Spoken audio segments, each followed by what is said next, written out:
There have been all kinds of debates about the pros and cons of raised versus recessed panel lines. If you're wanting a debate, this will not be that kind of video. Instead, this video is intended to help the modeler decide for themselves when tackling a potentially older kit with raised panel lines, whether they want to go through the effort to rescribe it. Welcome back to Flying S Models. Thanks for tuning back into the channel for another how-to video.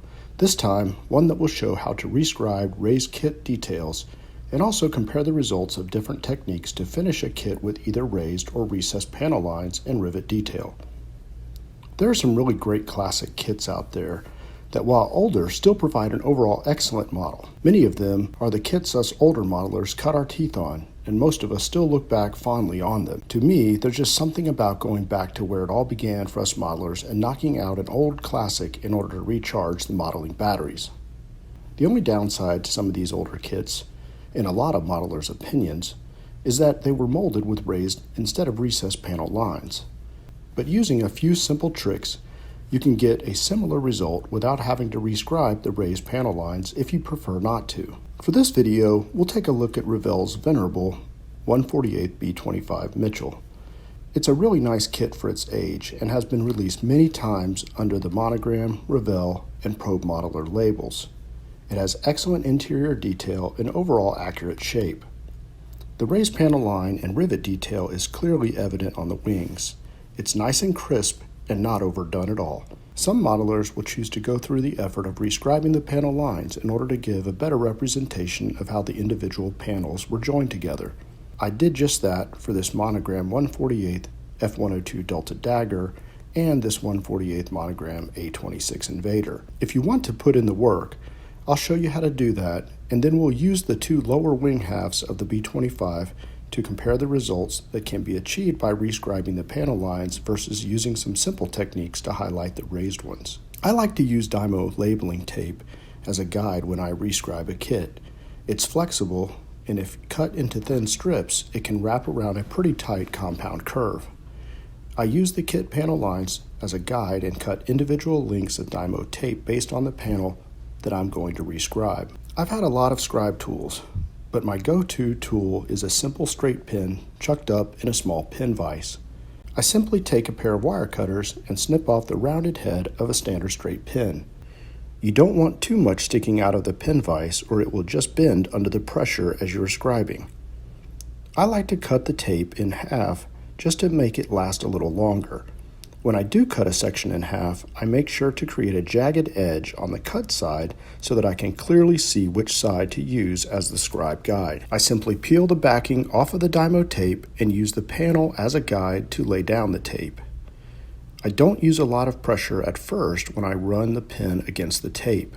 Just some light pressure and a few passes are all that's needed to scribe a recessed line into the soft plastic. I work my way around the kit part, using new sections of dymo tape for every panel line. This ensures a good adhesion of the tape so that the tape doesn't come loose as you're scribing the line. For access panels and other details, I use an old Verlinden set of scribing templates. I simply find the right shape and size panel on the template and then secure it onto the kit part using some tape. Again, you don't want it to slip as you're scribing. Just run your pen around the template to scribe each individual panel. I'll only rescribe a couple of panels here just for demonstration purposes. When you rescribe a kit, the soft plastic is pushed out of the panel or rivet and forms a raised area around the line or rivet itself. Simply sand those down using a sanding pad. Invariably, the sanding dust settles back into the lines, so I simply come back with my pen and clean out each individual panel line. When that is complete, I like to make them a bit more uniform by running some Tamiya super thin cement into each panel line. You can see the way it flows along the recesses and helps to smooth out any of the really small blemishes that are inside of the panel line. If you want to add some rivet detail, you can either use the pin in the pin vise or, better yet, spring for one of the many riveting tools out there on the market today. I've had several, but I really like the ones from RB Productions. You can find a link to that one, along with all of the other products used in this video, in the video description below. Now I'll show a couple of different methods that I use to finish a model with both raised and recessed lines so that you can see the differences. For the most part, the basic steps are the same. I start by doing a little panel line pre-shading using Tamiya's NATO Black. When that is down, I come back with the first base coat color.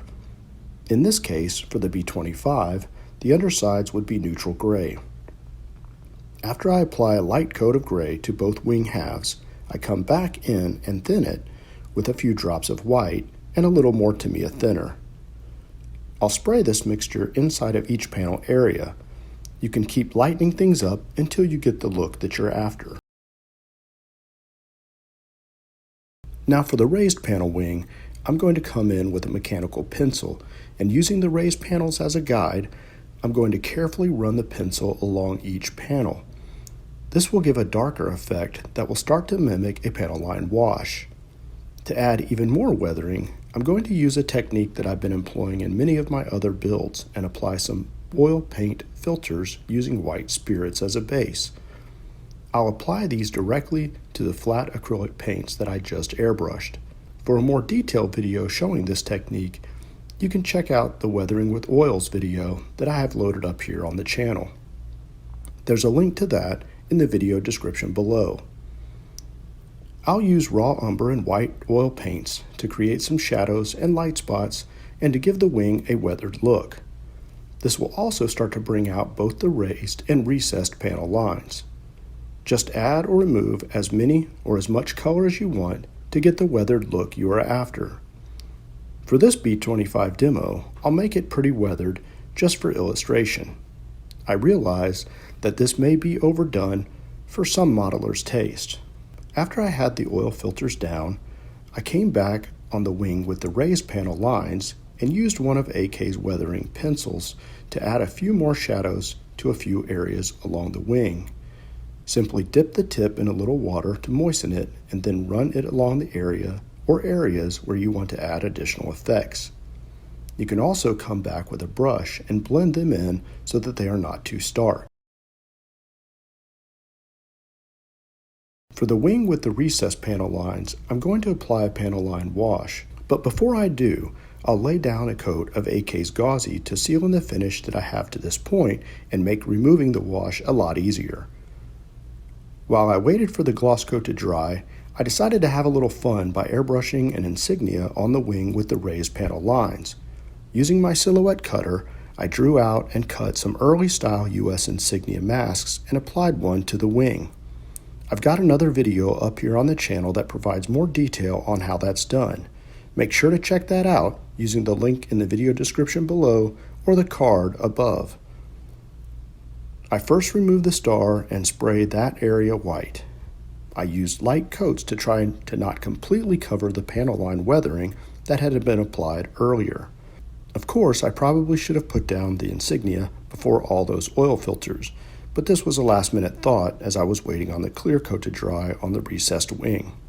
With the white down, I covered the star back up and then sprayed light coats of dark blue. When the gloss coat had cured on the recessed wing, I applied a coat of AK's panel liner over the recessed details. I let that sit until it dried and then came back with a paper towel and wiped away all of the excess. So there you go, some simple methods and techniques to show what can be done with some of the older but great kits that have raised panel lines. I know lots of folks just put them away and wait patiently or even impatiently for a new release of their favorite kit.